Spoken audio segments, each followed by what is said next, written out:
ఏడాదిగా ప్రయత్నించిన సంతానం కలగలేదా? Noah IVF లో ఉచితంగా సంప్రదించండి. హాయ్ హలో నమస్తే, welcome to Telugu one. This is దివేశ్వరి. Villain గా, క్యారెక్టర్ ఆర్టిస్ట్ గా పలు భాషా చిత్రాల్లో నటించి మంచి పేరు తెచ్చుకున్న షయాజీ షిండే అస్వస్థతతో ఆసుపత్రిలో చేరారు. గురువారం ఆయనకు ఛాతీ నొప్పి రావడంతో మహారాష్ట్ర సతారులోని ఓ ప్రైవేట్ ఆసుపత్రిలో చేర్పించారు కుటుంబ సభ్యులు. కొన్ని పరీక్షలు చేసిన డాక్టర్లు ఆయన గుండెలో కొన్ని బ్లాక్స్ ఉన్నట్టు గుర్తించారు.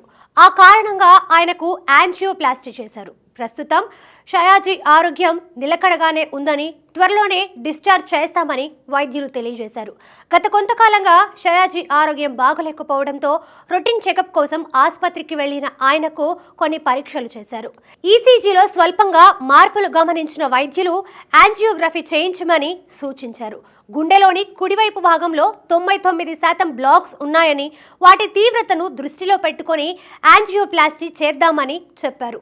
ప్రస్తుతం ఆయన ఆరోగ్యం గురించి ఆందోళన చెందాల్సిన అవసరం లేదని, త్వరలోనే డిశ్చార్జ్ చేస్తామని వైద్యులు తెలిపారు. మహారాష్ట్రకు చెందిన షయాజీ షిండే మొదట నటుడిగా బాలీవుడ్లో సినిమాల ద్వారా మంచి పేరు తెచ్చుకున్నారు. ఆ తర్వాత టాలీవుడ్లో ఠాగూర్ చిత్రంతో ఎంట్రీ ఇచ్చారు.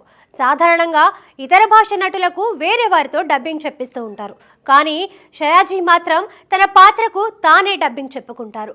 డైలాగ్ డెలివరీలో తనకంటూ ఓ స్పెషాలిటీని క్రియేట్ చేసుకున్న షయాజీ వచ్చి రాని తెలుగుతో అతను చెప్పే డైలాగ్స్కి, అతని స్లాంగ్కి ఆడియన్స్లో మంచి రెస్పాన్స్ ఉంటుంది. విలన్గా అయినా, క్యారెక్టర్ ఆర్టిస్ట్గా అయినా, కమెడియన్గా అయినా ఆయనకి ఒక డిఫరెంట్ స్టైల్ ఉంది.